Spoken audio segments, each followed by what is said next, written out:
అందరికీ praise the lord. మనం వాక్య భాగంలోనికి వెళ్లే ముందు చిన్న ప్రార్థన చేసుకుందాం. మహాపరిశుద్ధుడా, ప్రేమ కలిగిన మా తండ్రి, సర్వోన్నతుడా, సర్వాధికారి ప్రభా, ఉదయకాల సమయంలో ఈ బుధవార దినమున ఈ రీతిలో మేము కొద్దిమందిగా కూడుకొని ప్రభా మిమ్మల్ని ఆరాధించి అయా ధ్యానించి ప్రభా అయా మీ వాక్యంలోనికి వెళ్ళబోతూ ఉండగా తండ్రి, మీ ఆత్మతో మమ్మలను అభిషేకించండి ప్రభా. వాక్యం ద్వారా నన్ను మమ్మలను బలపరచండి. ఏ హృదయానికి ఏ మాట అవసరమో మీరు మాట్లాడండి అయ్యా. మీ దేని దాసరాలైనా నన్ను మీ చాటును మరుగుపరచండి తండ్రి. మీరు మాట్లాడండి. మీ స్వరమును ప్రభా నేను వినగలగాలి ప్రభా. అటు రీతిలో మా హృదయములను సిద్ధపరచమని ఈ కూడిక ఆది అంతమంతయు కూడా తోడుగా ఉండి నడిపించమని ప్రార్థిస్తూ ఉన్నాం. కూడి వచ్చిన ప్రతి కుటుంబాన్ని దీవించి ఆశీర్వదించండి నాయన.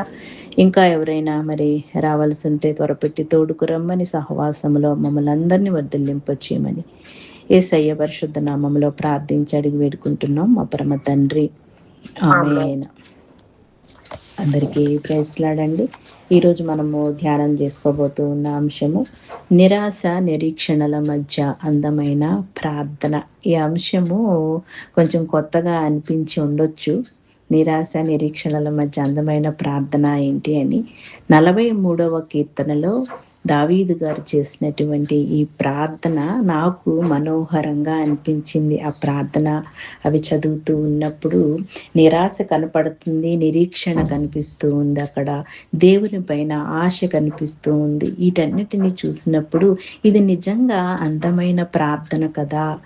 ఇలాంటి ప్రార్థన ప్రతి విశ్వాసి కూడా నిరాశలో చేయాలి, కష్టంలో చేయాలి, శ్రమలో చేయాలి, ఆనందములో చేయాలి. దేవుని సన్నిధిని ప్రతి సమయములో కూడా మనం కోరుకోవాలి.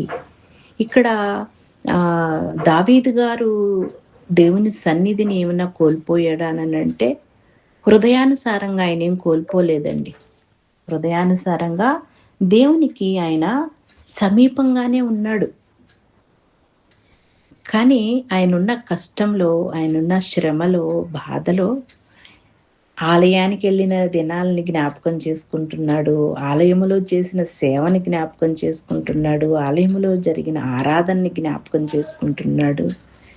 వీటన్నిటిని కూడా జ్ఞాపకం చేసుకుంటూ నాకు ఆ సమయమునివ్వండి ప్రవ్వా అని ప్రార్థిస్తున్న రీతిని మనము చూస్తాం. వీటన్నిటిని చూసినప్పుడు నిజంగా మన కష్టాన్నే తీర్చమని మనం ప్రార్థన చేస్తామండి. ఒక్కొక్కసారి మన పరిస్థితులను బట్టి ప్రవ్వా ఈ కష్టం నుంచి నన్ను గట్టెక్కించండి నాయన, లేకపోతే ఈ వ్యాధి బాధ నుంచి నాకు స్వస్థత ఇవ్వండి ప్రవ్వా, లేకపోతే ఈ అవసరతలున్నాయి, ఈ ఎక్కరతలున్నాయి, వీటి నుంచి నాకు సహాయం దయచేయండి నాయన అని ప్రార్థిస్తూ ఉంటాం. కానీ కీర్తనాకారుడండి నీ ఆలయానికి రావాలి, సంగీత గానాలతో మరలా మిమ్మల్ని స్తుతించాలి, నేను నిరీక్షణ పెట్టుకుంటాను అని ప్రాణంతో మాట్లాడుతున్నాడు, మనసుతో మాట్లాడుతూ ఉన్నాడు. మనం ఎప్పుడైనా సరే మనం మాట్లాడుకున్నామా మన ప్రాణంతో, మన మనసుతోటి? అనేక మార్లు మన మనసు, మన ప్రాణము వ్యతిరేకంగా ఎన్ని మార్లు మాట్లాడుతూ ఉంటుందో కదా. గమనించామా? మనము గ్రహించామా? అనేక మార్లు నిరాశ వైపుకు వెళ్లే విధంగా మనసు మాట్లాడుతూ ఉంటుంది. కళ్ళెం లేని గుర్రం వల్లే మనసే కదండి. మనం ఇక్కడే ఉంటాము, మనసు అనేక చోట్ల కూడా వెళ్ళగలుగుతుంది. అలాంటి మనసుకి కీర్తనాకారుడు చెప్పుకుంటున్నాడండి. ఇవన్నీ కూడా మనకెందుకు దేవుడు మరి బైబిల్ గ్రంథంలో ఉంచి చెప్పాడంటే, విశ్వాసుల జీవితంలో ప్రార్థన అనేది ఎంత ప్రాముఖ్యతను సంతరించుకుందో, దేవుని సన్నిధిని మనం ఎప్పుడూ కూడా కలిగి ఉండాలి అనేది ఎంత ప్రాముఖ్యమో దేవుడు మనకు తెలియపరుస్తూ ఉన్నాడు. నిజమే కదా.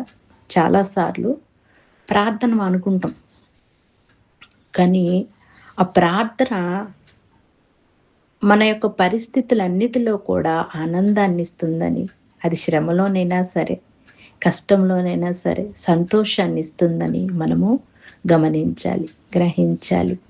అదే మరి ఆయన అనుభవిస్తున్నాడు, దావీదు భక్తుడు అనుభవిస్తూ ఉన్నాడండి. మనము 43వ కీర్తన అంతా కూడా ఈరోజు ధ్యానం చేసుకుందాం. మొత్తము 5 వచనాలు ఉన్నాయి అంతే. మొత్తం చదివేసేయండి, లేదంటే ఫస్ట్ నుంచి చదివేసేయండి. దేవా, నాకు న్యాయము తీర్చుము, భక్తి లేని జనముతో నా పక్షమున వ్యాజ్యమాడుము. కపటము కలిగి దౌర్జన్యము చేయువారి చేతిలో నుండి నీవు నన్ను విడిపించుదువు. నీవు నాకు దుర్గమైన దేవుడవు, నన్ను త్రోసివేసితివేమి. నేను శత్రుబాధ చేత దుఃఖాక్రాంతుడనై సంచరింపనేలా. చాలు సిస్టర్, ఇవి రెండు చదువుకొని మళ్ళీ తర్వాత చదువుకో. దేవా నాకు న్యాయము తీర్చుము, భక్తి లేని జనముతో నా పక్షమున వ్యాజ్యమాడుము, కపటము కలిగి దౌర్జన్యము చేయువారి చేతిలో నుండి నీవు నన్ను విడిపించుదువు. ఇక్కడ ఆయన వాడుతున్నటువంటి ఆ పదాలను మనం చూసినప్పుడు జరిగిపోయింది. నేను ఏదైతే ఆశిస్తూ ఉన్నానో, నేను ఏదైతే దేవుణ్ణి అడుగుతూ ఉన్నానో, నా కష్టంలో, నా శ్రమలో, నా బాధలో ప్రభు నా పక్షంగా చేశాడు అని నమ్ముతున్నాడు. చూడండి ఇక్కడ చివరి మాటలో, కపటము కలిగి దౌర్జన్యము చేయువారి చేతిలో నుండి నీవు నన్ను విడిపించుదువు. విడిపించేస్తావు ప్రభు, విడిపించయ్యా విడిపించయ్యా అని అనటం కంటే కూడా నువ్వు విడిపిస్తావు, అయిపోయింది అనేటానికి అర్థముగా మరి దావీదు గారు ఇక్కడ మాట్లాడుతూ ఉన్నారండి. అంటే భక్తిహీనుల నుండి విడుదల ఆయన కోరుతూ చేసినటువంటి ఈ ప్రార్థనలో, దేవా నాకు న్యాయం తీర్చండి ప్రభువా అని ప్రార్థిస్తున్నాడు. భక్తి లేని జనముతో నా పక్షమున వ్యాజ్యమాడుము అని అంటూ ఉన్నాడు. ఆయన ఉన్నటువంటి ఆ పరిస్థితులన్నిట్లో భక్తి లేని వారు ఉన్నారు. భక్తిహీనత అంటే భక్తిలో కూడా హీనత కలిగి ఉన్నటువంటి పరిస్థితులు ఉంటూ ఉన్నాయండి. ఒక్కొక్కసారి మనము పైకి భక్తి గల వారమలే ఉన్నప్పటికీ ఆ భక్తిలోని శక్తిని ఆశ్రయించలోని లేనటువంటి స్థితిలో విశ్వాసులు ఉంటున్నారు. అలాంటి స్థితిలో విశ్వాసులు ఉండటానికి వీల్లేదు.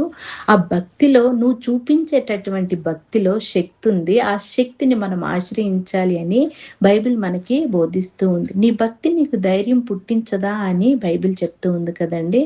భక్తిలో శక్తి ఉంది, ఆ శక్తిని మనము ఆశ్రయించాలి. ఇక్కడ దావీదు గారు ఎవరిని ఆశ్రయించాడండి? దేవుణ్ణి ఆశ్రయించిన విధానాన్ని మనం చూస్తూ ఉన్నామండి. కష్టం వచ్చింది, మరి శత్రువులైతే తరుముతున్నటువంటి పరిస్థితులు, వీటన్నిటిలో కూడా ఆయన దేవుణ్ణి ఆశ్రయించినటువంటి విధానాన్ని మనం చూసినట్లయితే మన పరిస్థితుల్లో కూడా శత్రువే కాకపోవచ్చు, అనేక పరిస్థితులు ఉంటున్నాయి. శ్రమ ఉంటుంది, కష్టం ఉంటుంది, అనారోగ్య పరిస్థితులు ఉంటున్నాయి. ఏ పరిస్థితి అయినా సరే దేవుణ్ణి ఆశ్రయించేటటువంటి విధంగా మన మనసును మనము సిద్ధపరచుకోవాలి. ఒక్కొక్కసారి అంటే దేవుణ్ణి ఆశ్రయించడం కంటే కూడా లోకాన్ని ఆశ్రయించేటటువంటి ప్రమాదంలో విశ్వాసులు పడిపోతూ ఉన్నారు. లోకంలో ఉన్నటువంటి సంతోషము, సమాధానంతో ఈ బాధలను వీటన్నిటినీ కూడా అధిగమించాలని చూస్తూ ఉంటాం. కానీ అది ఎంతసేపు మనం అధిగమించగలము, ఎంతసేపు సంతోషంగా ఉండగలము అని మనం ఆలోచించినట్లయితే ఎక్కువసేపు కూడా ఉండదండి. అది కాసేపే ఆనందాన్ని ఇస్తుంది. కానీ దేవుని సన్నిధిలో నిత్యము నిరంతరము సంతోషం ఉంది, సమాధానం ఉంది అని దావీదు భక్తుడు గ్రహించాడు, గమనించాడు. కష్టమైన నష్టమైన ఆయన ఎదుర్కొని దేవుని సన్నిధిలో ఎప్పుడూ కూడా దేవుని పైన ఆధారపడినట్లుగా మనం చూస్తూ ఉన్నాం. సౌలు రాజండి దావీదుని ఒక శత్రువులా చూశాడు, ఎక్కడ దొరికినా చంపాలని చూశాడు. కానీ సౌలుని దావీదు చంపాడా? శత్రువు కదా, తరుముతున్నటువంటి శత్రువు కదా, చంపలేదండి. అవకాశం వచ్చినా సరే చంపలేదు. ఇదిగో నాకు అవకాశం వచ్చింది, అయినప్పటికీ నేను చంపలేదు అని చెప్పి ఆయన వస్త్రపు చెంగుని అంత కట్ చేసి చూపిస్తాడనమాట. అంటే ఇక్కడ ఏం జరుగుతుంది? ఆయన జీవితంలో శత్రువు పైన పగ కూడా దావీదు గారు దేవునికి అప్పగించినట్లుగా మనం చూస్తూ ఉన్నాము. మన పని ఏంటి ఇప్పుడు? ప్రార్థన. దేవుని సన్నిధిలో ప్రతి విషయం గురించి కూడా ప్రార్థించాల్సినటువంటి బాధ్యతను మనము కలిగి ఉన్నాము. ఈ కీర్తనను ఎప్పుడు రాశాడు అని మనం ఒకసారి చూసినట్లయితే ఆయన ఆలయానికి దూరంగా ఉన్నట్లుగా ఈ 42వ కీర్తన కూడా అండి. 42వ కీర్తన మరి మనం చూస్తే 6వ వచనంలో చదవండి సిస్టర్. నా దేవా, నా ప్రాణము నాలో కృంగి ఉన్నది. కావున యొర్దాను ప్రదేశము నుండి, హెర్మోన్ పర్వతము నుండి, మిసారు కొండ నుండి నేను నిన్ను జ్ఞాపకం చేసుకుని వచ్చున్నాను. ఎక్కడ నుండి ఆయన జ్ఞాపకం చేసుకుంటున్నాడంట? యోర్దాను ప్రదేశము నుండి, హెర్మోను పర్వతము నుండి మిస్సారు కొండ నుండి నేను నిన్ను జ్ఞాపకం చేసుకొంచున్నాను. అంటే ఆయన ఉండాల్సినటువంటి ఆ ప్రదేశంలో ఆయన లేడు. తరమబడుతున్నటువంటి పరిస్థితులు ఏవో ఉన్నాయి. ఇది స్పష్టంగా మనకి బైబిల్‌లో మరి అధ్యాయాల్లో చెప్పలేదు. కానీ ఆయన ఆలయానికి దూరంగా ఉన్నట్లుగా మనం చూస్తూ ఉన్నాం. అలాగే 43వ అధ్యాయంలో 3, 4 కూడా చూస్తే మనకు అర్థమవుతుంది. నీ వెలుగును నీ సత్యమును బయలుదేరి చేయము, అవి నాకు త్రోవ చూపును. అవి నీ పరిశుద్ధ పర్వతములకును నీ నివాస స్థలములకును నన్ను తోడుకొని వచ్చును. అప్పుడు నేను దేవుని బలిపీఠం వద్దకు నాకు ఆనంద సంతోషములు కలుగు చేయు దేవుని యొద్దకు చేరుదును. దేవా నా దేవా, సితారా వాయించుచు నీకు కృతజ్ఞతాస్తుతులు చెల్లించెదను. దేవునికి స్తోత్రం కలుగును గాక. దావీదు గారి యొక్క ప్రాణము ఎంతగా ఆశపడుతూ ఉందో చూడండి. దేవుని సన్నిధికి వెళ్ళాలని ఆత్మలో ఆయన దేవునికి సమీపంగానే ఉన్నాడు. అంటే ఈ పరిస్థితులు ఆయన జీవితంలో మరి 2 పరిస్థితులు అయ్యుండొచ్చు. మనందరం కూడా ఆయన జీవితంలో ఏం జరిగింది అనేది బైబిల్ గ్రంథం ద్వారా చదువుతూ ఉంటాము, ధ్యానం చేసుకుంటూ ఉంటాం. ఒకటండి, మరి సౌలు తరిమినప్పుడన్నా అయి ఉండొచ్చు. ఆయన తరిమాడు కదా, చంపాలని చూశాడు కదా. లేదా అబ్షాలోము కూడా తండ్రికి మరి ఆయన మీదకి తిరుగుబాటుని చేసినటువంటి సమయమైనా అయి ఉండొచ్చు. ఈ రెండిటిలో ఏ సమయమో మనకైతే ఇక్కడ మరి కరెక్ట్గా చెప్పబడలేదు. కానీ ఆయన అయితే ఆలయానికి దూరంగా ఉన్నట్లుగానే మనం చూస్తూ ఉన్నాం. ఎక్కడో శ్రమలో బాధలో ఉంటూ కూడా దేవుని సన్నిధిని ఆయన మరి కోరుకుంటున్నాడు. ఆయన ప్రాణము ఆశపడుతూ ఉందంట. అసలు ఎంతగా ఆయన అందమైనటువంటి ఆ భావజాలం చూడండి ఎంత చక్కగా ఉందో. నా దేవా, నా ప్రాణము నాలో కృంగి ఉన్నది కావున యోర్దాను ప్రదేశము నుండి హెర్మోను పర్వతము నుండి మిస్సారు కొండ నుండి నేను నిన్ను జ్ఞాపకము చేసుకొంచున్నాను. నా ప్రాణము నాలో కృంగి ఉంది అంటూ ఉన్నాడు. ఏమండి, చిన్న బాధ వస్తేనే మనము తట్టుకోలేం కదా. చిన్న బాధ వస్తేనే చాలా నిరాశపడిపోతాం. దేవుని ఆలోచనల కంటే కూడా ఈ పరిస్థితులపైనే ఎక్కువగా ఆలోచన పెడతాం. నా ప్రాణము నాలో కృంగి ఉన్నది అంటున్నాడు. ఆయన ఉన్నటువంటి ఆ కష్టము, ఆ బాధ అనేది ఆయనకే తెలుసు. కానీ ఆయన ఏమంటున్నాడో చూడండి, ఎక్కడున్నాడో చూడండి. అసలు నా కావున యోర్దాను ప్రదేశము నుండి హెర్మోను పర్వతము నుండి మిస్సారు కొండ నుండి ఎక్కడెక్కడో తిరుగులాడుతూ ఉన్నాడు. శత్రువులు తరుముతూ ఉన్నటువంటి ఆ పరిస్థితుల్లో, గుహల్లో దాక్కున్నటువంటి ఆ పరిస్థితుల్లోనంట నేను నిన్ను జ్ఞాపకం చేసుకొంచున్నాను అని ప్రభువుతోటి మాట్లాడుతూ ఉన్నాడండి. అంటే ఈ పరిస్థితులు కూడా ఎలా ఆయన జీవితంలో వచ్చాయో మనం చూస్తే మనం 2 విషయాలను జ్ఞాపకం చేసుకున్నాం కదా. ఒకటి సౌలు గారు తరిమినటువంటి పరిస్థితి అయినా అయి ఉండొచ్చు. రెండవది అబ్షాలోము మరి ఆ తండ్రికి తిరుగుబాటు చేసినటువంటి పరిస్థితి అయినా అయి ఉండొచ్చు. ఈ పరిస్థితుల్లో ఆయన గుహల్లో దాక్కున్నారు, కొండలపైకి వెళ్ళారు. ఇలాంటి పరిస్థితులన్నిటిలో కూడా దేవునికి ప్రార్థన చేయటం మానలేదు, దేవుని సన్నిధిని అనుభవించటం మానలేదు. కానీ ఇంకా ఆలయంలోనికి వెళ్ళాలనేటటువంటి ఆశ ఆయన హృదయంలో ఎంత హెచ్చుగా ఉందో చూడండి. మన జీవితాల్లో కూడా అలాంటి ఆశను మనము కలిగి ఉండాలి. ఆలయానికి ప్రాధాన్యత ఇస్తూ ఉన్నాడు. అక్కడ బాధపడుతూ ఉన్నాడు. అసలు ఆ కావ్య రూపంలో ఆయన రచించినటువంటి కీర్తనలన్నీ చూసినట్లయితే నిజంగా ఎంతగా ఆత్మీయ స్థితిలో లోతైన అనుభవంలోనికి ఆయన వెళ్ళాడో మనం అర్థం చేసుకోవచ్చు కదండి. మనకు కూడా ఒక్కొక్కసారి కవితలు వస్తాయి. ఎప్పుడన్నా మీరు ఆ అనుభవాన్ని కలిగి ఉన్నట్లయితే మంచిదే. నేను కూడా దేవునితోటి ఒంటరిగా ప్రార్థించుకునేటప్పుడు, లేకపోతే పని చేసుకునేటప్పుడు, దేవునితో మాట్లాడుతూ ఉన్నప్పుడు పాటలు వచ్చేస్తాయి, అలాగే కవిత్వం వచ్చేస్తుంది. వీలైతే ఆ పెన్ను తీసుకొని బుక్లో రాసుకుంటానన్నమాట. అలా ఆ కవిత్వం హృదయంలో మనము దేవునితో ఉన్నటువంటి ఆ బంధము, ఆ సంబంధం అండి లోతైన అనుభవంలోనికి మనల్ని నడిపిస్తూ ఉన్నప్పుడు మనం ఆయన గురించి రాయగలుగుతాం, ఆయన గుణగుణాల గురించి రాయగలుగుతాం, చెప్పగలుగుతాము. ఆయన గుణగుణాలను మనము అర్థం చేసుకోగలుగుతాం, ఆయన సన్నిధిని అర్థం చేసుకోగలుగుతాం, ఆయన బలాన్ని అర్థం చేసుకోగలుగుతాం. ఆయన మనతోనే ఉన్నాడు అన్న సత్యాన్ని మనం అర్థం చేసుకోగలుగుతాం. దావీదు గారు కూడా అండి గొప్ప సత్యాన్ని ఆయన ఎరిగాడు.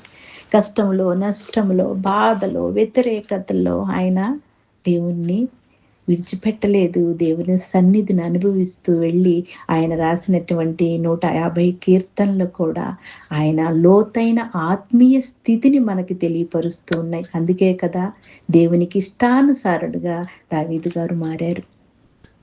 ఈ 2 పరిస్థితుల్లో కూడా దేవునికి మరి ఆలయానికి దూరంగా ఉన్నాను అని ఆయన బాధపడుతున్నటువంటి స్థితిని మనం చూసినట్లయితే ఆయన నిరాశ పడుతున్నాడు. నిరాశ పడినప్పటికీ కూడా ఆ నిరాశలో కూడా నిరీక్షణను ఇక్కడ తెలియపరుస్తూ ఉన్నాడు. విశ్వాసులమైన మన జీవితంలో కూడా అండి నిరాశ అన్నది వస్తుంది. ప్రతి ఒక్కరి జీవితంలో కూడా ఏదో ఒక సందర్భంలో నిరాశ అన్నది రాకుండా ఉండదు, వస్తుంది. వచ్చినప్పటికీ నీ నిరీక్షణను మనం కోల్పోవటానికి వీల్లేదు. మనము కలిగి ఉన్నటువంటి ఆ నిరీక్షణ ఎలా మారాలో తెలుసా? దేవుని సన్నిధికి వెళ్ళేటటువంటి అందమైనటువంటి మనోహరమైనటువంటి ప్రార్థనగా మారాలి. ఆమేన్. దేవునికి స్తోత్రం కలుగును గాక. మన పరిస్థితులు ఎరిగినటువంటి దేవుడు, మన స్వభావములను ఎరిగినటువంటి దేవుడు, మన అంతరంగములను ఎరిగినటువంటి దేవుడు మన పరిస్థితులను కూడా మార్చగలడు. మన హృదయాన్ని ఎరిగినటువంటి దేవుడు మన హృదయములను కూడా మార్చగలడు కదా. పరిస్థితులనే కాదు, ఒక వ్యక్తి హృదయాన్ని కూడా దేవుడే మార్చగలడు. మనం మార్చగలుగుతూ ఉన్నామండి. మన కుటుంబాల్లో మనుషులు మరి బంధాలు బాంధవ్యాలు ఉంటున్నాయి. కొంతమంది మారితే కొంతమంది మారట్లేదు. మరి మనం మార్చగలుగుతూ ఉన్నామా? ఎంతో మంది అంటారు వీళ్ళు వాక్యం చెప్పి ఇతరులను మారుస్తూ ఉన్నారు, వీళ్ళు దేవుని మాటలు చెప్పి వాళ్ళని వీళ్ళని మారుస్తూ ఉన్నారు అన్నట్టు. ఒక కుటుంబంలో భర్త భార్యను మార్చలేకపోతూ ఉన్నాడు, భార్య భర్తను మార్చలేకపోతూ ఉంది, పిల్లలు తల్లిదండ్రులను మార్చలేని పరిస్థితి, తల్లిదండ్రులు పిల్లల్ని మార్చలేని పరిస్థితి. ఇది మనుషులు మారిస్తే అవుతున్నటువంటి మార్పు కాదు, ఇది దేవుడు చేసేటటువంటి మార్పు. అందుకే మన ప్రార్థనలో ప్రభువా నేనైతే మార్చలేను, కానీ నాయనా నువ్వైతే మార్చగలవు. నువ్వు పరిస్థితులను మాత్రమే మార్చగలిగిన దేవుడు మాత్రమే కాదు, కానీ నువ్వు హృదయములను కూడా మార్చగలిగిన దేవుడు అయ్యా. నా పని ప్రార్థించటము, మార్చటము నీ పని అని మనం గుర్తించి ప్రార్థన చెయ్యాలి. అదే ప్రార్థన ఆయన చేస్తూ ఉన్నాడు కదండి.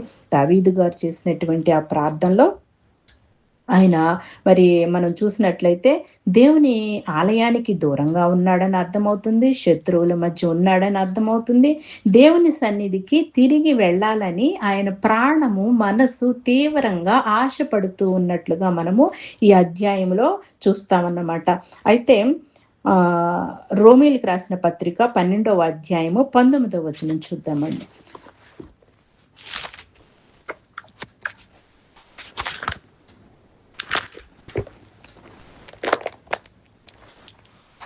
రోమా 19.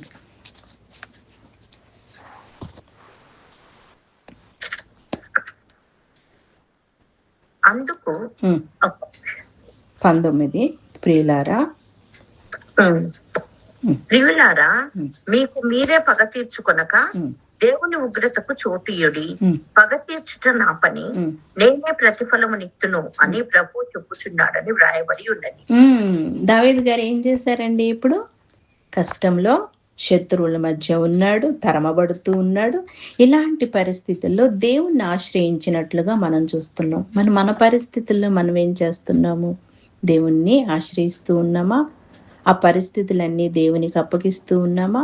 దేవుని వాక్యము మనతో మాట్లాడుతూ ఉంది. ప్రియులారా మీకు మీరే పగ తీర్చుకొనక దేవుని ఉగ్రతకు చోటీయుడి. మనమే పగ తీర్చుకోవాలని చూస్తాం కదండి. ఒక్కొక్కసారి మాటకి మాట ఇవ్వాలనో, లేకపోతే చేతల ద్వారానో, లేకపోతే మన ప్రవర్తన ద్వారానో వాళ్ళకి తెలియపరచాలని చూస్తూ ఉంటాం. ఏదో అంటారు చూడండి, ఒక సామెత టిట్ ఫర్ టాట్ అన్నట్లుగా చెయ్యాలని చూస్తూ ఉంటారు. కానీ ఆ రీతిలో కూడా ఆయన చేయలేదండి. అక్కడ ఆ కష్టంలో దేవుణ్ణి ఆశ్రయించినట్టుగా, దేవుని ఉగ్రతకు అప్పగించినట్లుగా మనం చూస్తూ ఉన్నాం కదండి. ప్రతి పరిస్థితుల్లో కూడా మనము మరి ఈ రీతిలో ఉండాలి అని దేవుని వాక్యము మనకి సెలవిస్తూ ఉంది. పగ తీర్చుట నా పని, నేనే ప్రతిఫలమునిత్తును అని ప్రభువు చెప్పుచున్నాడని రాయబడి ఉంది. పగ తీర్చుట ఆయన పని. ప్రతిఫలం ఇస్తానన్నాడు. వాళ్ళకి ఇస్తాడు, మనకి ఇస్తాడు. అలాంటి మరి న్యాయవంతుడైనటువంటి తండ్రిని కలిగి ఉన్న మనము ప్రతి పరిస్థితుల్లో కూడా ఆయన పైన ఆధారపడటం నేర్చుకోవాలి. కష్టంలో, నష్టంలో కూడా ఆయన పైన ఆధారపడటం నేర్చుకోవాలి. మన ముందు పరిస్థితులన్నీ కూడా అననుకూలంగా ఉండుండొచ్చు. ఏ పరిస్థితి కూడా అనుకూలంగా లేదండి, ఏది చూసినా సరే అది జరుగుతుంది అన్నటువంటి ఒక పాజిటివ్గా ఒక ఆలోచన అయితే నాలో రావట్లేదండి అని మనం అనుకున్నప్పటికీ, నీ విశ్వాసము, మన విశ్వాసము ఏం మాట్లాడాలో తెలుసా? మన మనసుతో, మన ప్రాణంతో ఆయన దావీదు భక్తుడు చెప్పినటువంటి ప్రార్థన, ఆ మాట మనం కూడా చెప్పగలగాలి. నా శత్రువుల చేతిలో నుండి నువ్వు నన్ను విడిపిస్తావు ప్రభువా అని ఆయన అంటున్నాడు. చూడండి, కపటము కలిగి దౌర్జన్యము చేయు వారి చేతిలో నుండి నీవు నన్ను విడిపించుదువు అని అంటూ ఉన్నాడు. విడిపిస్తావు అని అంటూ ఉన్నాడు. ఈ నమ్మకము, ఈ విశ్వాసము మన జీవితాల్లో మనము గట్టిగా కలిగి ఉండాలి. ఆ విశ్వాసాన్ని ఆయన కలిగి ఉన్నాడు కనుకనే దేవునికి ఇష్టడుగా ఆయన జీవించాడు. అది కష్టమైనా, ఆయన ఒకవేళ తొట్రిల్లి ఆయన పడిపోయినా మరలా టక్కుని లేచి తన తప్పును తాను ఒప్పుకొని దేవుని సన్నిధికి రావటం జరిగింది. మన జీవితాల్లో కూడా నండి, ఒక్కొక్కసారి కొన్ని ఏరియాస్లో మనం పడిపోవచ్చు, మళ్ళా లేవాలి, తెలుసుకోవాలి ఎక్కడ దేవునికి దూరం అయ్యే పరిస్థితులు ఉన్నాయా అని అర్థం చేసుకోవాలి.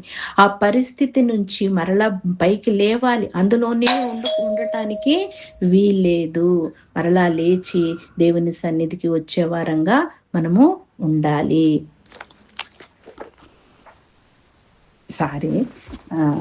మరి అలాంటి నిశ్చయతతోటి మన ఆత్మీయ యాత్రలో మనం ముందుకు కొనసాగాలి అని వాక్యము మనతోటి మాట్లాడుతూ ఉందండి.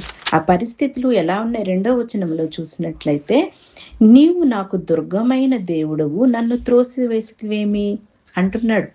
మరలా ఇక్కడ 2వ మాటలో కూడా, నేను శత్రుబాధ చేత దుఃఖాక్రాంతుడనై సంచరించనేలా ఏంటయ్యా ఈ పరిస్థితి అని అంటూనే, మరలా తర్వాత వచనాల్లో కూడా చూసినట్లయితే బలమైనటువంటి వచనాలు ఆయన మాట్లాడుతూ ఉన్నాడండి. ఒక విశ్వాస జీవితంలో ఇవి 2 కూడా మనం కలిగి ఉండాలి. ఈ 2వ వచనములో ఆయన నిరాశను చూపిస్తూ కూడా 3వ వచనము నుండి చూసినట్లయితే నిరీక్షణను కూడా ఆయన తెలియపరుస్తూ ఉన్నాడు. ఆ నిరీక్షణతోటి ప్రాణంతో మాట్లాడుతూ ఉన్నాడు, మనసుతో మాట్లాడుతూ ఉన్నాడు, పరిస్థితులతో మాట్లాడుతూ ఉన్నాడు. విశ్వాసులుగా మన జీవితంలో కూడా మనం మాట్లాడాలి, మన పరిస్థితులతో మాట్లాడాలి, మన ప్రాణంతో మాట్లాడాలి, మన మనసుతోటి మనము మాట్లాడగలగాలి. 2వ వచనంలో నీవు చదవండి సిస్టర్. 2వ వచనం, నీవు నాకు దుర్గమైన దేవుడవు, నన్ను త్రోసివేసితివేమి, నేను శత్రుబాధ చేత దుఃఖాక్రాంతునై సంచరింపలేలా. చాలమ్మా, చాలు. దేవుణ్ణి చాలమ్మా, దేవుణ్ణి అడుగుతున్నాడు దావీదు గారు. ఇక్కడ అడగటంలో తప్పులేదు. ప్రభువా ఏంటయ్యా నా పరిస్థితి అని అడగటంలో తప్పులేదు కదా. ఒక్కొక్కసారి మనం కూడా అంటూ ఉంటాం, కానీ అది ఏ స్థితిలో అడుగుతున్నామో కూడా మనం గమనించాలండి. ఏ పరిస్థితిలో అడుగుతూ ఉన్నామో కూడా మనము గమనించుకోవాలి. మనల్ని మనం అవిశ్వాసంతో అడుగుతున్నామా, విశ్వాసంతో అడుగుతున్నామా, నిరీక్షణ కలిగి ఉండి అడుగుతూ ఉన్నామా కూడా మనము గ్రహించుకోవాలి. ఒక్కోసారి మనం దేవుని దగ్గర ఒక్కొక్క నిబంధన చేసుకుంటామండి కదా.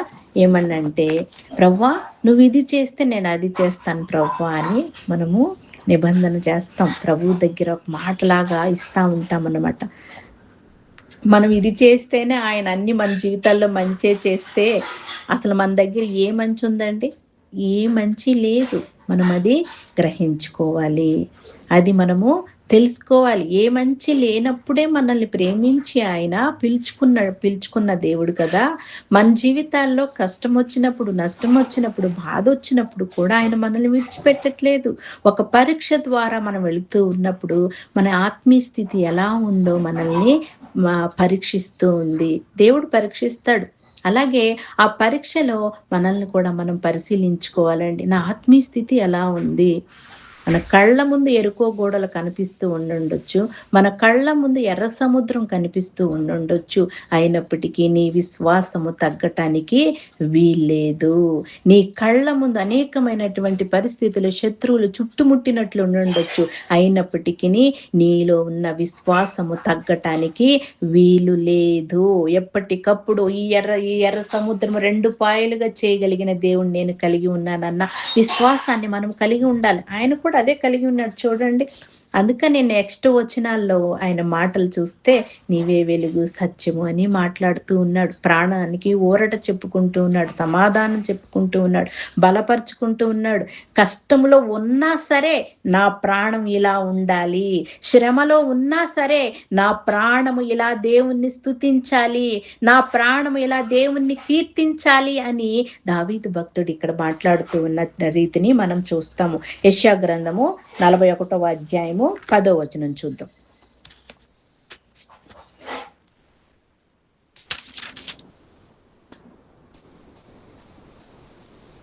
భూదిగంతముల నుండి నేను పట్టుకొని దాని కొనల నుండి పిలుచుకొనిన వాడా, నీవు నా దాసుడు, నేను నిన్ను ఉపేక్షింపక ఏర్పరచుకుంటున్నాను. నేను నీతో చెప్పి ఉన్నాను, నీకు తోడై ఉన్నాను. భయపడకు, నేను నీ దేవుడై ఉన్నాను. దిగులు పడకు, నేను నిన్ను బలపరుతును. నీకు సహాయం చేయవాడను నేనే. నీతి అయిన నా దక్షిణ హస్తంతో నేను ఆదుకొందును. ప్రభు చేసిన వాగ్దానం చూడండి. ఇక్కడ పైన నుంచి కూడా ఒక మాట మనం చదివినట్లయితే, నా సేవకుడైన ఇశ్రాయేలు, నేను ఏర్పరచుకొనిన యాకోబు, నా స్నేహితుడైన అబ్రహాము సంతానమా, భూదిగంతముల నుండి నేను పట్టుకొని దాని కొనల నుండి పిలుచుకొనిన వాడా. ఎక్కడ నుంచి పిలుచుకున్నాడంట మనల్ని? భూదిగంతముల నుండి నేను పట్టుకొని దాని కొనల నుండి పిలుచుకుని వాడు. ఎక్కడున్నామండి? ఆ భూదిగంతముల ఆ కొనల్లో ఉంటే, అక్కడి నుంచి పడిపోయి ఉంటే ఎక్కడుండేవాళ్ళము కదా. కానీ ఆ కొనల నుండి మనల్ని పిలుచుకున్నాడంట. ఆయన మాట్లాడుతూ ఉన్నాడు, నీవు నా దాసుడు అనియు, నేను నిన్ను ఉపేక్షింపగా ఏర్పరచుకుంటున్నానియు, నేను నీతో చెప్పి ఉన్నాను, నీకు తోడై ఉన్నాను. భయపడకుము, నేను నీ దేవుడినై ఉన్నాను. దిగులు పడకము, నేను నిన్ను బలపరుతును. నీకు సహాయము చేయవాడును నేనే. నీతి అను నా దక్షిణ హస్తంతో నిన్ను ఆదుకొందును. దేవునికి స్తోత్రం కలుగును గాక. ఈ నిరీక్షణ అండి మనం కలిగి ఉండాలి. అందుకనే మరి దావీదు గారు కూడా ప్రార్థనలో, అయ్యా ఎందుకయ్యా వదిలిపెట్టేసావా ఏంటి ప్రభువా అని అనుకుంటూ ఉన్నాడు. కానీ దేవుడు చేసిన ఈ వాగ్దానాన్ని మనం జ్ఞాపకం చేసుకోవాలండి. మన జీవితంలో కూడా ఒక్కొక్కసారి ప్రభు మనతో లేడు అన్నట్లు అనిపిస్తుంది కదా. ప్రభు మనతో లేడేమో, ప్రభు నా ప్రార్థన ఆలకించట్లేదేమో, పరిస్థితులన్నీ ఎక్కడ వేసిన గొంగళ అక్కడలాగే ఉన్నాయి, ఏ మాత్రము కూడా మార్పు కనిపించట్లేదే అని మనం అనుకుంటూ ఉంటాం కదా. ఏమండి, ఒక చిన్ని మార్పు కూడా మనం ఏం చేయాలో తెలుసా? ఆ మార్పుని గట్టిగా పట్టుకొని ప్రార్థనను కొనసాగించాలని దేవుడు ఒక చిన్న సూచన కూడా చూపిస్తాడు. అలాంటి సూచనలన్నీ కూడా మనం పట్టుకోవాలి. అది వ్యక్తిలో కావచ్చు, వ్యవస్థలో కావచ్చు, కుటుంబంలో కావచ్చు. ఆ చిన్న చిన్న మార్పులనే ఆయన పెద్దవిగా చేసి మార్పునిచ్చి కుటుంబాలను బలపరుస్తాడు, సంఘాలను బలపరుస్తాడు. మరి అలాంటి నిరీక్షణను మనము కలిగి ఉండాలి అని దేవుని వాక్యము మనతో మాట్లాడుతూ ఉంది. నేను నిన్ను బలపరుస్తాను, నువ్వు దిగులు పడకు అని దేవుడు స్పష్టంగా మనతో మాట్లాడుతూ ఉన్నాడండి. హెబ్రీయులకు రాసిన పత్రిక 13వ అధ్యాయము 5వ వచనం.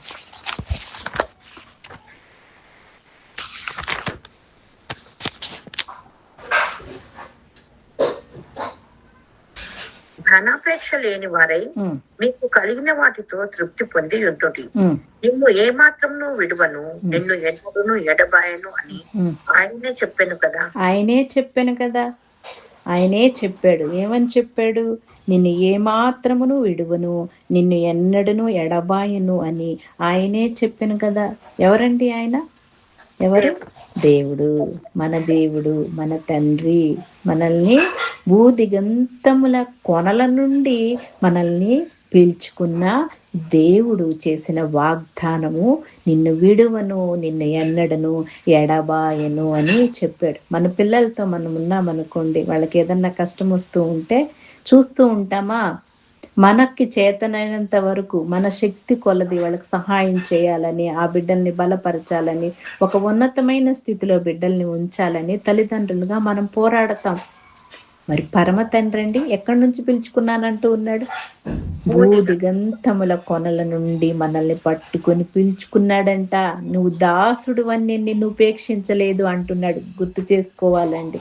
దాసుడని మనల్ని ఎప్పుడు కూడా ఆయన తగ్గించలేదంట. నిజమే, మనం దాసులుగా ఉండాల్సినటువంటి వారమే, కానీ దేవుడు ఎప్పుడు కూడా మనల్ని తగ్గించి ఆయన మనల్ని దూరం పెట్టలేదు. దేవుని ప్రేమ ఎంత ఉన్నతంగా ఉందో దీన్ని బట్టి మనము అర్థం చేసుకోవాలి. ఈ వాగ్దానాలన్నిటినీ కూడా మనము చేత పట్టుకొని ఆత్మీయ యాత్రలో ముందుకు కొనసాగాలి. ఆ కొనసాగుతూ ఉన్నటువంటి ఆ విధానము మన హృదయం నుండి, మన నోట నుండి మనోహరమైనటువంటి ప్రార్థనగా మారాలి, స్తుతులుగా మారాలి, కీర్తనగా మారాలి. నువ్వు నడుస్తున్నటువంటి మార్గము, నీవు ఉన్నటువంటి గృహము, నువ్వు సహవాసం చేస్తూ ఉన్నటువంటి స్నేహితుల మధ్య నీ యొక్క ప్రవర్తన దేవునికి మహిమకరంగా ఉండాలి. కష్టాలు నీకే కాదు, నాకే కాదు, అందరికీ ఉంటాయి. ఏదో ఒకటి ఏరియాలో ప్రతి ఒక్కరూ కూడా సఫర్ అవుతూ ఉండుంటారు. కానీ ఆ పరిస్థితుల్లో కూడా మనం దేవుని పైన ఆధారపడి, దేవుడు నన్ను విడిచిపెట్టలేదు, నన్ను ఎక్కడ నుండి పిలుచుకున్నాడు అని జ్ఞాపకం చేసుకొని, ఆయన నన్ను ఎన్నడను విడువను ఎడబాయనని ఆయనే వాగ్దానం చేశాడు కదా. సో నన్ను ఇలాంటి పరిస్థితుల్లో నన్ను విడిచిపెట్టడు అని ఆ వాగ్దానాన్ని చేత పట్టుకుని మనము మన జీవితాల్లో ముందుకు వెళ్ళగలగాలి. కఠినమైనటువంటి పరిస్థితులు ఉండొచ్చు, మనసుకి ఎంతో మరి కష్టం కలిగించేటటువంటి పరిస్థితులు ఉండొచ్చు. అయినప్పటికీ కూడా వాటిని కూడా ఆయన ఏం చేయగలడు? మార్చేయగలడు, సమాధానంగా మార్చగలడు. ఇది నువ్వు నేను మనందరం కూడా నమ్మి ఆత్మీయతలో ముందుకి కొనసాగుతున్నాం కదండి. ఆ నమ్మకాన్ని, ఆ విశ్వాసాన్ని మనం ఎప్పుడు కూడా ఎక్కడ విడిచిపెట్టడానికి వీల్లేదు. కనుకనే మరి ఆయన వెలుగును ఎత్తకాల్సినటువంటి బాధ్యతను మనము కలిగి ఉన్నాము. 3వ వచనం నుండి చదవండి సిస్టర్.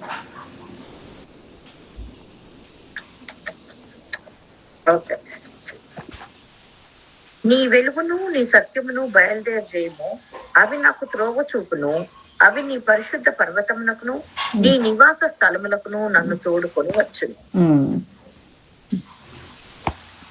దేవునికి చాలు సిస్టర్, దేవునికి స్తోత్రం కలుగును గాక. నీ వెలుగును నీ సత్యమును బయలుదేరచేయము, అవి నాకు త్రోవ చూపును, అవి నీ పరిశుద్ధ పర్వతమునకును నీ నివాస స్థలమునకును నన్ను తోడుకొని వచ్చును.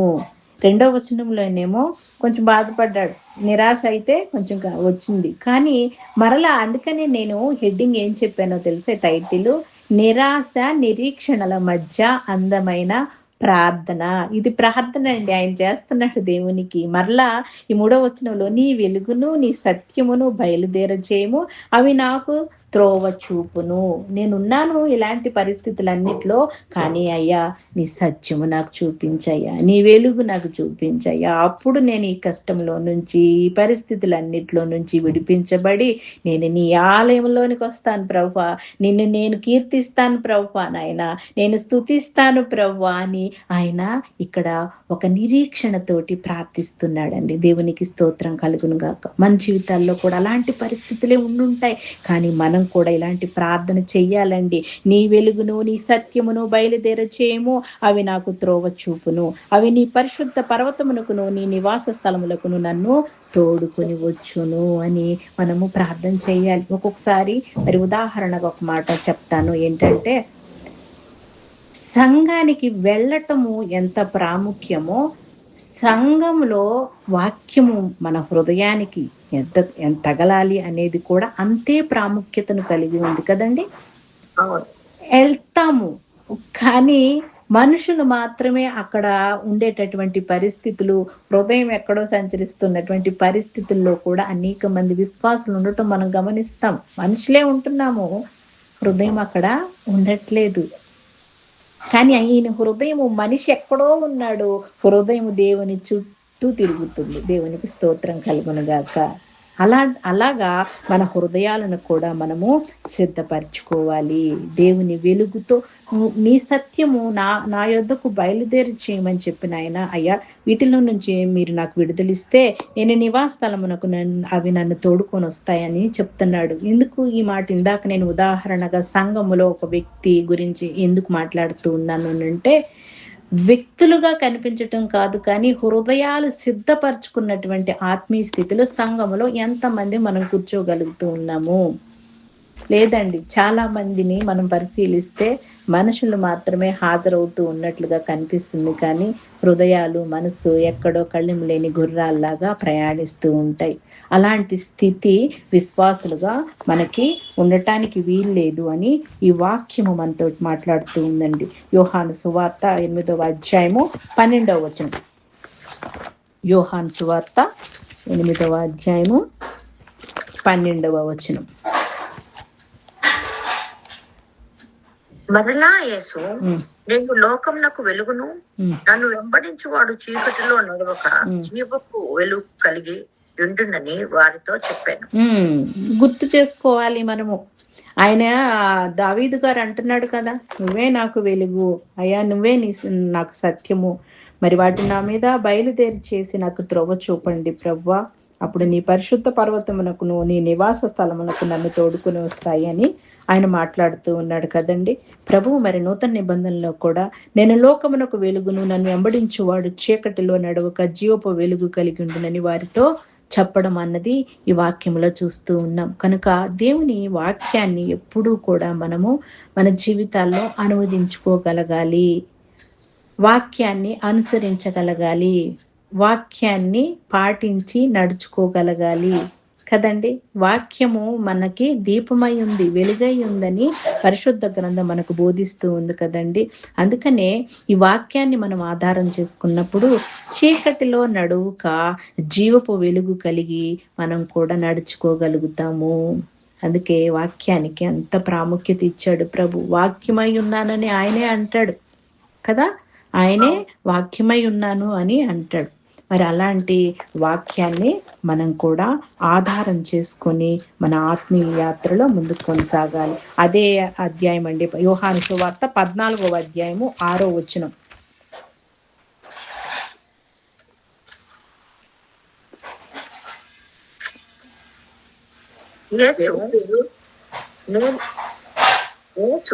నేనే మార్గమును సత్యమును జీవమును, నా ద్వారానే తప్ప ఎవడును తండ్రి వద్దకు రాదు.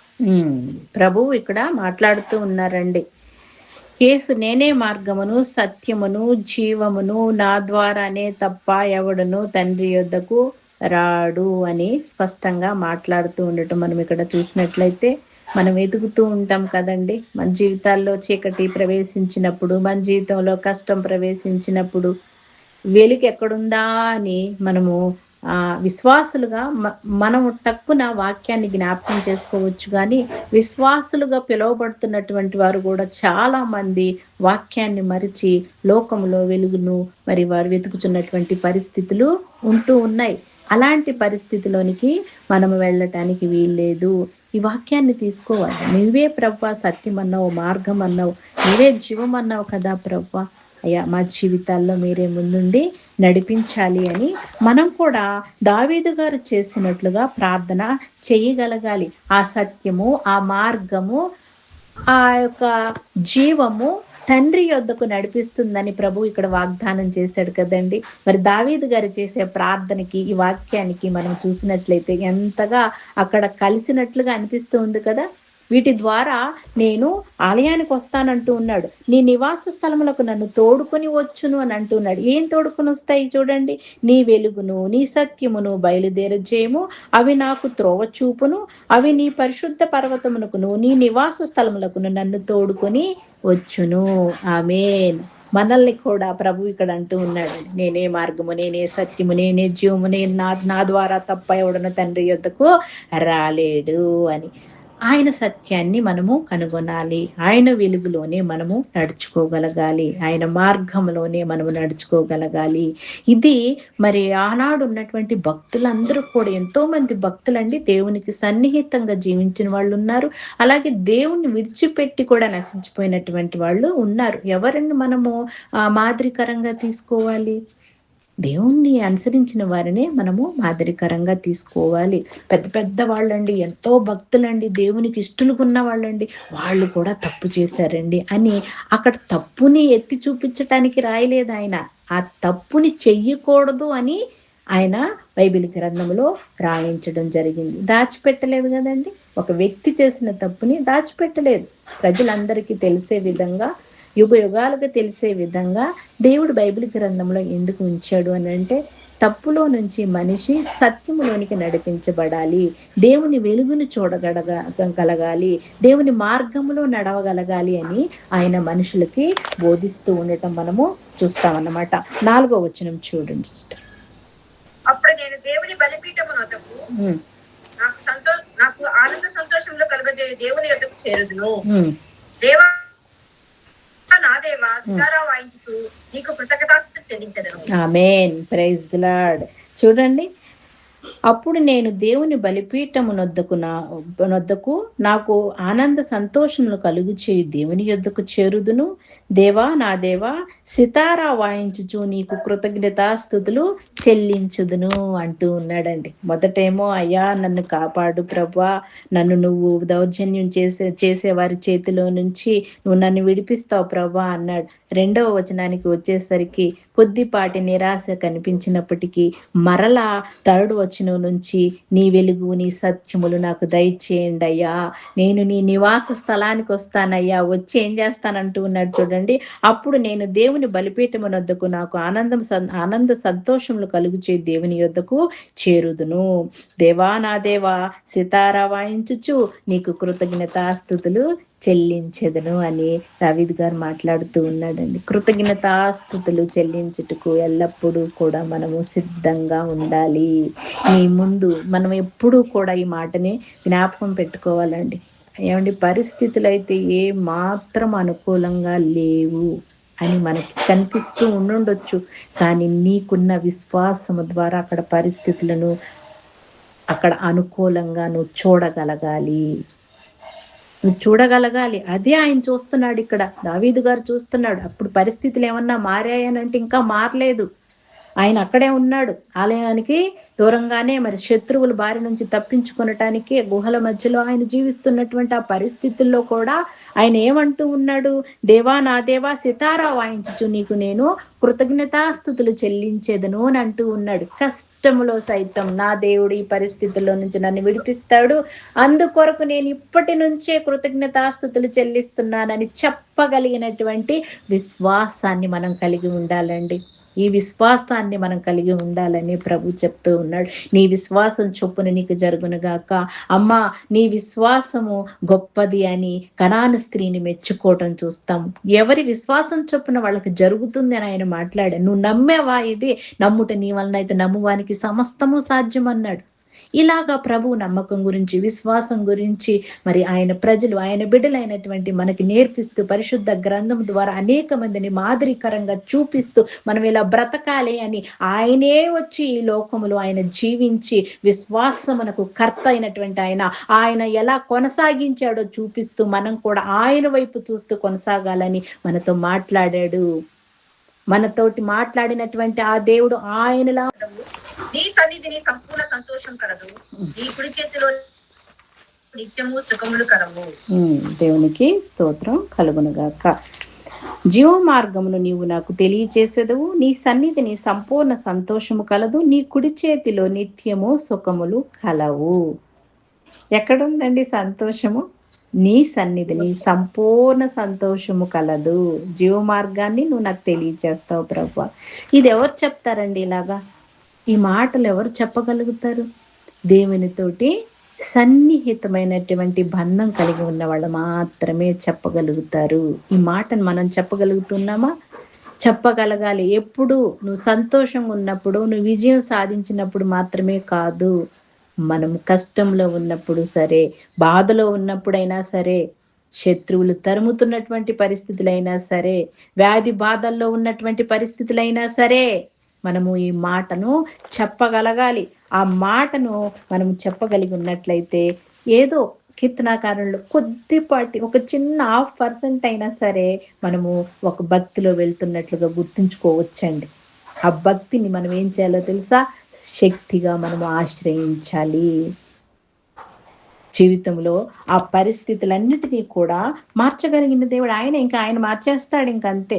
మన పని మనం చేయటము, మార్చే దేవుని పైన నిరీక్షణ పెట్టుకోవటం.